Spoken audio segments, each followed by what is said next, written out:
3, year 4, it's me, Mr. A, back with chapter 8 of King Solomon's Mines, the battle for Kukuanaland. When we reached the hill, we found Infadoos had not been idle. Thousands of warriors were converging on the summit. The chiefs were called for, and Umbapa, or rather Ignosi, told his story once more. Soon they bowed down before him, just as Infadoos had done. "It's done," announced Infadoos calmly. "Now we must prepare to fight." It became clear that Tuala's forces had the same idea. From our vantage point we could make out small groups scuttling to and fro from the main settlement in search of reinforcements. "They won't attack until darkness has passed," said Ignosi. "We must make ready." As dawn approached, Ignosi gave us our orders. Sir Henry, along with Infadoos and his regiment of old warriors known as the Greys, would attack the front of Tuala's column. A group led by Ignosi and myself would then back them up. Meanwhile, Good would join the attack on Tuala's right flank, and another group would engage the left. We had brought our rifles with us, but scarcity of ammunition, coupled with the sheer numbers of troops amassed against us, meant they were next to useless. So we armed ourselves with spears, fearsome-looking knives, and hide-covered iron shields. As we went to our posts, we wished each other luck, though I doubted whether any of us would live to see the sunset.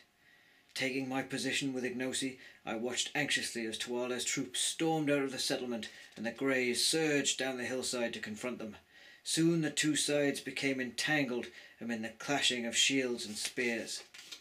For what seemed like an eternity, the battle raged on, until it became clear that the Greys had the upper hand. They overran their opponents and took up a defensive position on a raised knoll halfway between our hill and the main settlement.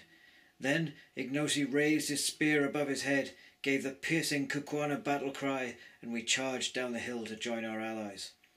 I can recall little of what happened next, save that I seemed to get caught up in a sea of warriors. The next thing I knew, I found myself deposited, battered and bruised, at Sir Henry's feet atop the knoll. But my relief at finding my friend alive was tempered by the sight of Tuala's men surging forward. Again and again they attacked. Again and again we beat them back. Suddenly Tuala himself emerged from the ranks and lashed out at Sir Henry with his fearsome weapon, catching him a fearful blow on the face. My friend staggered back, and I feared he was done for, as Tuala threw himself at Sir Henry in a fresh assault. Sir Henry's mighty hand grasped Tuala's muscular arm to prevent him from landing a fatal blow. Somehow the weapon was wrested from the king's grasp, and the next second Sir Henry swung it around his head, before hitting his opponent with all his force.